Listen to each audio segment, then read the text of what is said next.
Assalamualaikum warahmatullahi wabarakatuh.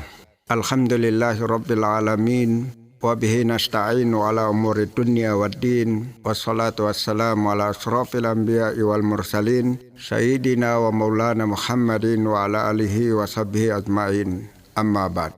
Puji syukur kita panjatkan kehadirat Allah Subhanahu wa Ta'ala, karena hanya dengan izin dan kuasa-Nya lah kita pada sore hari ini sama-sama mendengarkan uraian risalah yang diberi judul 3 cara Allah Subhanahu wa Ta'ala untuk mengawasi manusia. Selawat dan salam tak lupa tercurah atas junjungan kita Nabi besar Muhammad sallallahu alaihi wasallam beserta sahabat beliau, keluarga beliau, dan insya Allah curahan rahmat tersebut akan sampai kepada kita selaku umatnya, insya Allah. Pendengar kaum muslimin rahimakumullah, bahwa Allah Subhanahu wa Ta'ala itu tidak pernah tidur. Allah Maha melihat dan Allah Maha mengetahui. Kesimpulannya, bahwa kita tidak akan bisa lepas dari pengawasan Allah Subhanahu wa Ta'ala, walaupun kita sembunyi di tempat yang terpencil sekaligus. Kaum muslimin yang berbahagia, dalam melakukan pengawasan ada 3 cara yang dilakukan oleh Allah Subhanahu wa Ta'ala. Yang pertama adalah pengawasan secara langsung, yang menciptakan kita selalu bersama dengan kita dimanapun dan kapanpun. Dalam Al-Quran Allah Subhanahu wa Ta'ala berfirman, "Ma yakunu min najwa salasatin illa huwa rabi'uhum, wala khamsatin illa huwa sadisuhum." Tidak ada pembicaraan rahasia antara 3 orang, kecuali dialah yang keempatnya, dan tidak ada yang 5 orang, kecuali dialah yang keenamnya. Bahkan Allah Subhanahu wa Ta'ala teramat dekat dengan kita, seperti yang tersirat dalam Quran surat Qaf ayat 16. "Wa nahnu aqrabu ilaihi min hablil warid." Dan kami lebih dekat kepadanya daripada urat lehernya.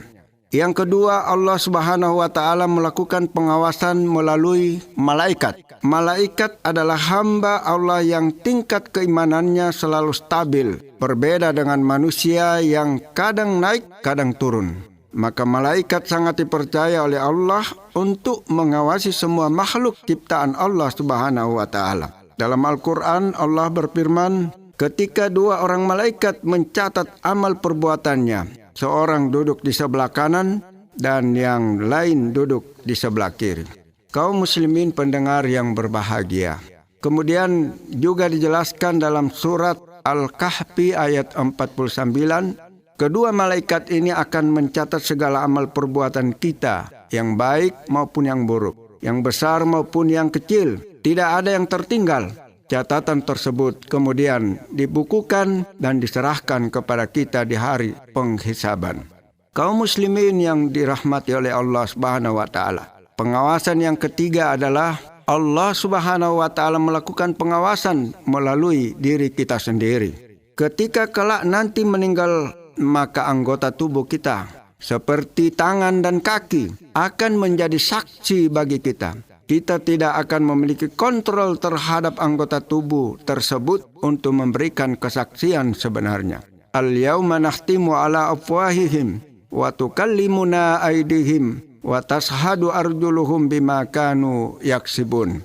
Pada hari ini kami tutup mulut mereka, dan berkatalah kepada kami tangan mereka, dan memberi kesaksian kaki mereka terhadap apa yang dahulu mereka usahakan. Quran surat Yasin ayat 65. Kaum muslimin pendengar di mana saja berada, kesimpulannya, kita hidup tidak akan bisa terlepas dimanapun dan kapanpun saja dari pengawasan Allah Subhanahu wa Ta'ala. Tidak ada waktu untuk berbuat maksiat. Tidak ada tempat untuk mengingkari Allah Subhanahu wa Ta'ala. Yakinlah bahwa perbuatan sekecil apapun akan tercatat dan akan dipertanyakan oleh Allah Subhanahu wa Ta'ala di hari perhitungan kelak. Untuk itu, marilah kita sama-sama mengintrospeksi diri kita masing-masing. Sejauh mana yang kita perbuat? Apakah timbangan perbuatan kita berat kebaikannya atau sebaliknya? Marilah kita perbaiki amal kebaikan kita, sehingga Allah Subhanahu wa Ta'ala menerima kita di yaumil akhir. Amin